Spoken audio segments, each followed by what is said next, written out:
Hello everyone, welcome to my channel. Please subscribe and stay tuned by clicking the bell icon. How the Outlander book series lines up with each season of the show, and what changes. The Outlander book series is an epic 9-novel story that serves as the source material for the popular Starz show of the same name, and for the most part, the seasons faithfully adapt the books in order. Author Diana Gabaldon wrote the first novel in the series, Outlander, in 1991. The following 8 books were released over the next 20 years, with the longest pause between publishing being between Book 8. Written in My Own Heart's Blood, 2014, and Book 9, Go Tell the Bees That I Am Gone, 2021. The Outlander series also includes spin-off novellas, graphic novels, and audiobooks. The series received a TV adaptation, and the first episode of the series premiered on August 9, 2014, and led to 7 more seasons, with Season 8 of Outlander on the way. The show, like the novels, follows Claire Fraser, Catriona Balfe, a British World War II nurse who is transported back in time to Scotland in 1743. From there, she participates in rebellions, travels the world, and falls in love. Gabaldon is a paid consultant on the series, making for a very faithful adaptation via Asia Central. Each season of Outlander corresponds roughly with one novel, but later seasons draw from multiple books, with some novel elements changed for television. Outlander, Season 1. The first season of Outlander follows the first novel very closely. Both begin with Claire and her husband Frank, Tobias Menzies, vacationing in Scotland in 1945.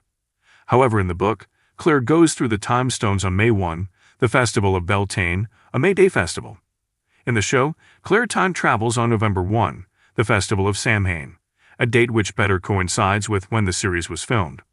Other than that and some smaller character changes, like Rupert and Angus becoming more significant comic relief characters, and added storylines like Tamas the Sick Child, Outlander Season 1 starts and ends where the novel does. Dragonfly and Amber, Season 2. Season 2 of Outlander follows the second book in the series, Dragonfly and Amber, very closely. Both open on a flash-forward scene, but in the book, the scene takes place far in the future with Claire in 1968. The series makes a wise choice to set that flash-forward in the 1940s, just as Claire steps out of the stones, with an opening intent on foreshadowing the season finale. Setting that moment in a never-before-seen time period could be a bit confusing. Otherwise, Season 2 of the show follows the story of the novel. Claire and Jamie Sam Heughan arrive in France to infiltrate the Jacobite rebellion and become involved in the strange world of French high society. In the show and the novel, the ending sees Claire stepping through the time travel stones, returning to her time, and leaving Jamie alone to face Culloden. Voyager, Season 3. Voyager is the third book in Gabaldon's series, and Outlander's executive producer Ronald D. Moore claims that the third book was the easiest to adapt to the screen via radio times. The show begins just like the book, with Outlander's long-awaited fight between the Jacobites and the Redcoats, and ends just as the novel does, with Jamie and Claire surviving a shipwreck that washes them upon the shore of the American colony of Georgia.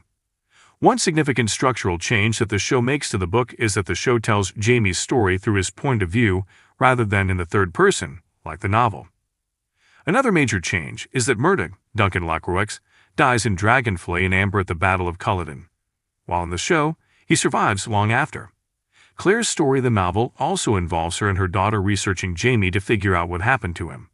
This doesn't make for particularly interesting television viewing, so there are a few invented storylines for Claire and minor plots taken from other books and spin-offs. Drums of Autumn, Season 4. Season 4 of Outlander adapts Gabaldon's fourth book in the series, Drums of Autumn.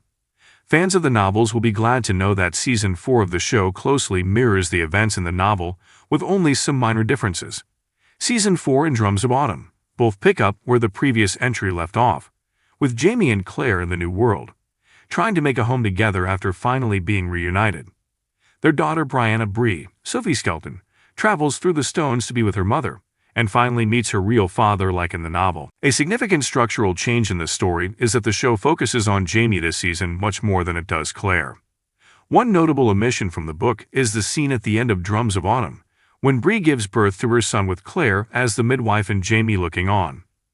It's a meaningful generational moment, and the story of the Frasers' reunion loses some of its impact without it. However, both series end with Claire and Jamie helping Bree and Roger, Richard Rankin, reunite and find a home in colonial America. The Fiery Cross, A Breath of Snow and Ashes, Season 5. Outlander Season 5 is when the TV show begins adapting parts of multiple books over the course of one season. Season 5 primarily uses the fifth book in the series, The Fiery Cross, as a source, but it also includes some pieces of A Breath of Snow and Ashes in its timeline. The TV show starts out much as the novels do, with the Fraser clan looking to make a home and protect their homestead on Fraser's Ridge. Roger attempts to make his father-in-law Jamie respect him, as he knows little about survival in the 18th century. Unlike the novels, Murtagh has survived, and he is the leader of a group of regulators that the governor of North Carolina orders Jamie to hunt down. This leads to Murtagh's heartbreaking death in Outlander, which is actually an improvement from his unceremonious end in the books. Towards the end of the season, Bree and Roger travel back to the 20th century in order to utilize modern medicine to save their daughter Mandy's life. This does happen in the novels, but not until A Breath of Snow and Ashes, the sixth book in the series. A Breath of Snow and Ashes, Season 6. Outlander Season 6 only has 8 episodes, 4 less than even the shortest season that came before.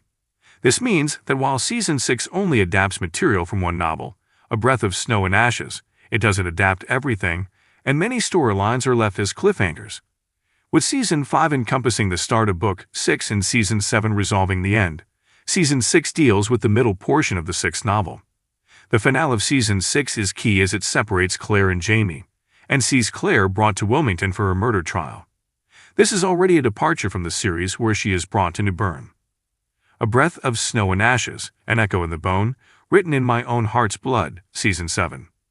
Season 7 of Outlander has the very difficult duty of adapting the end of Book 6, A Breath of Snow and Ashes, Book 7, An Echo in the Bone, and Book 8, Written in My Own Heart's Blood.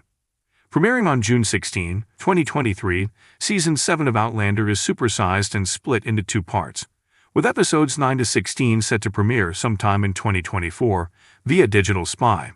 The first part of Season 7 ended with Jamie being injured during the Battle of Saratoga and the Frasers finally returning to Scotland. The second half of Season 7 is set to finish the story from the 7th book, An Echo in the Bone, and the 8th book, Written in My Own Heart's Blood, via TV Guide. Go Tell the Bees That I Am Gone, Season 8. The 9th novel in the Outlander series is Go Tell the Bees That I Am Gone, which was released on November 23, 2021. According to the show's executive producer Meryl Davis, Season 8 will be all Book 9 pretty much.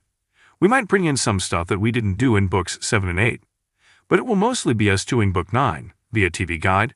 Go Tell the Bees That I Am Gone once again sees the Frasers come into contact with the American Revolution.